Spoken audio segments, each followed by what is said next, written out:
Baik, selanjutnya itu masuk kepada poin selanjutnya, yaitu bagian C, di mana ada tabel analisis dan evaluasi risiko, yang dimana poin deskripsi tersebut risikonya yaitu berupa miskomunikasi antar pendiri, banyaknya kegiatan lain di luar membuat usaha susah dihandle, semua pendiri adalah masih mahasiswa, kurang semangat dan motivasi, banyaknya pesaing bisnis kedai kopi yang di sekitar Dolce, persaingan memengaruhi ketersediaan bahan baku, kurang mengikuti perkembangan pemasaran online, dan perubahan harga di pasar.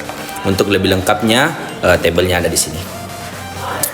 Dan berikut adalah keterangannya. A, sama dengan acceptable dapat diterima.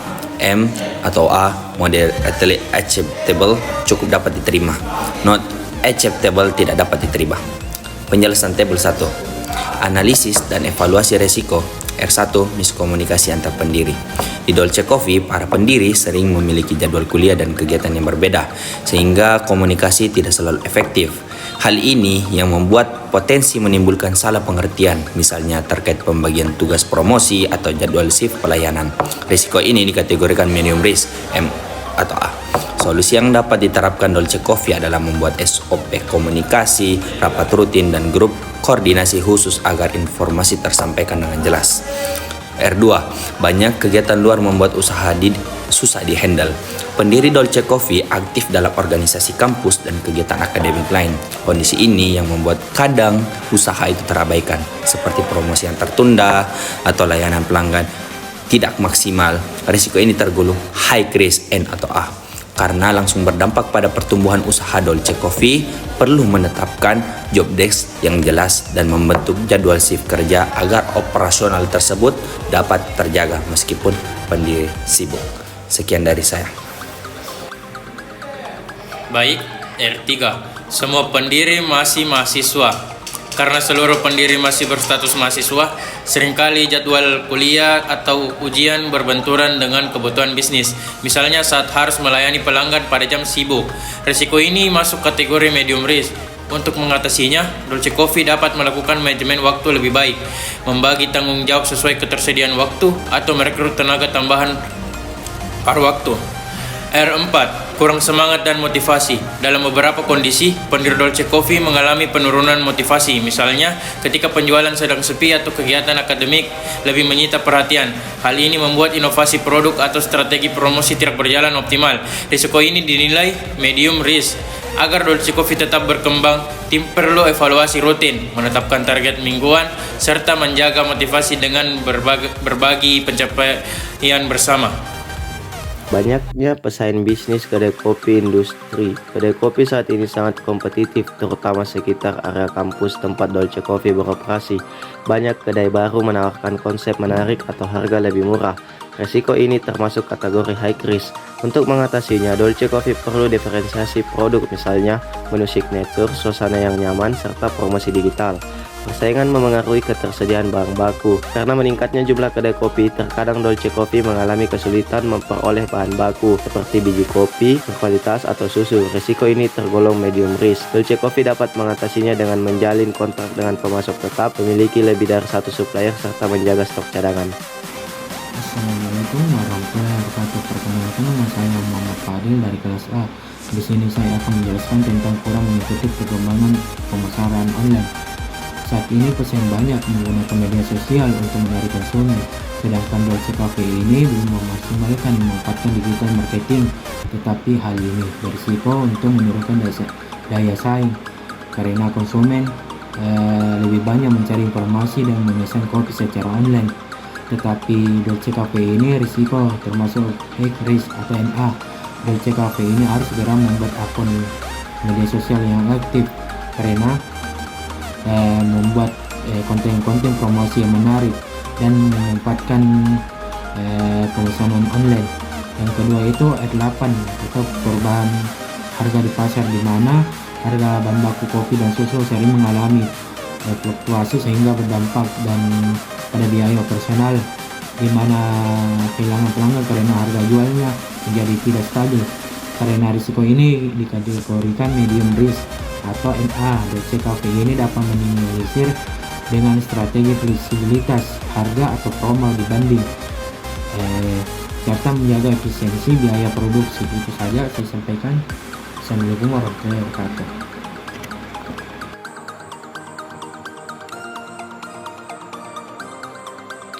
Baik, di sini saya akan menjelaskan mengenai matriks resiko dari usaha Dolce Coffee.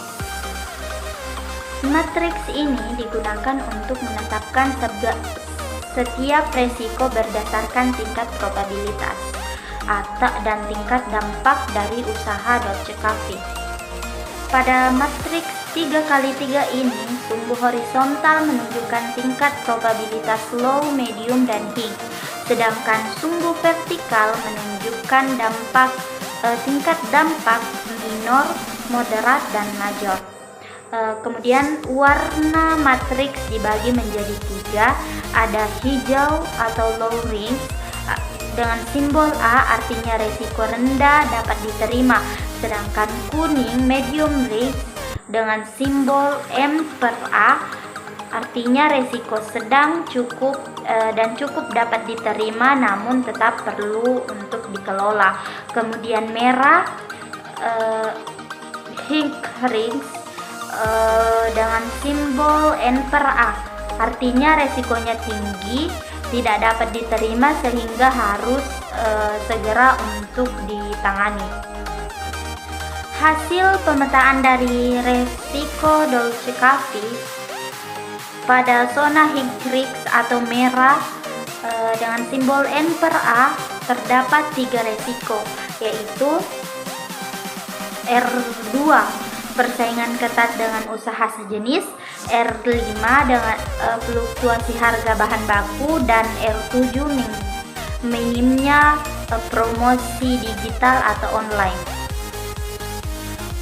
Jadi resiko-resiko ini memiliki probabilitas tinggi dan dampak terhadap usaha Dolce Coffee. Jika tidak ditangani, resiko-resiko ini dapat mengancam keberlangsungan dari usaha.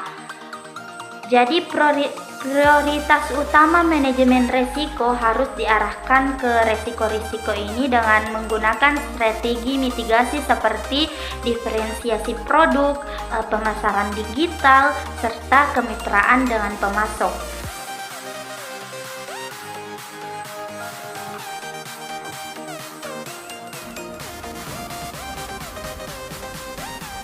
Kedua, ada zona medium risk atau kuning cukup dapat diterima, yang isinya R1 jumlah karyawan terbatas dan R3 kapasitas produksi terbatas, dan R4 adalah lokasi kurang strategis, R6 motivasi dan komitmen tim yang fluktuatif. Adapun R8 yaitu cuaca ekstrim yang memengaruhi operasional. Resiko ini memiliki kombinasi probabilitas medium high dengan dampak moderate atau major.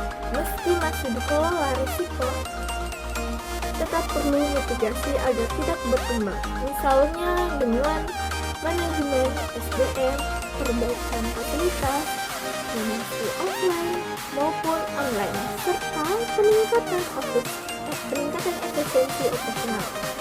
Yang ketiga, zona low risk atau hijau dapat diterima.